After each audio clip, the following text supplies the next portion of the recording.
राज्यातील अनेक भागात ढगाळ हवामानासह पाऊस हजेरी लावतोय। काही ठिकाणी जोरदार पाऊस पडल्याने पिकांचंही नुकसान झाल्याचं शेतकरी सांगतात। पुढील 5 दिवस राज्याच्या काही भागात पावसाची शक्यता आहे, मात्र राज्याच्या बहुतांश भागात पावसाचं प्रमाण कमी राहील असा अंदाज हवामान विभागाने दिलाय। आज कोकण, घाटमाथा आणि खानदेशात काही ठिकाणी जोरदार पावसाची शक्यता आहे। रायगड, पालघर, धुळे, नंदुरबार तसंच पुणे आणि नाशिक जिल्ह्याच्या घाटमाथ्यावर जोरदार ते अतिजोरदार पावसाचा ऑरेंज अलर्ट देण्यात आलाय।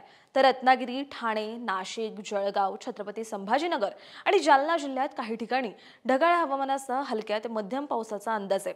विदर्भ, मराठवाडा आणि मध्य महाराष्ट्रातील इतर जिल्ह्यांमध्ये काही ठिकाणी ढगाळ हवामानासह हलक्या सरी पडतील अशी शक्यता हवामान विभागाने व्यक्त केली आहे। उद्या पालघर, धुळे आणि नंदुरबार तसंच नाशिक जिल्ह्याच्या घाटमाथ्यावर काही ठिकाणी जोरदार ते अतिजोरदार पावसाचा ऑरेंज अलर्ट हवामान विभागाने व्यक्त केलाय। तर रायगड, ठाणे, मुंबई, नाशिक आणि जळगाव जिल्ह्यात काही ठिकाणी हलक्या ते मध्यम पावसाची शक्यता आहे। तर विदर्भ, मराठवाडा आणि मध्य महाराष्ट्रात तसंच कोकणातील इतर जिल्ह्यांमध्ये पावसाची उघडीप राहण्याची शक्यता आहे। रविवारी कोकण आणि घाटमाथ्यावर तसंच मराठवाड्यातील काही ठिकाणी हलक्या ते मध्यम पावसाची शक्यता आहे। सोमवारी आणि मंगळवारी विदर्भात अनेक ठिकाणी हलक्या ते मध्यम पावसाचा अंदाज हवामान विभागाने दिलाय।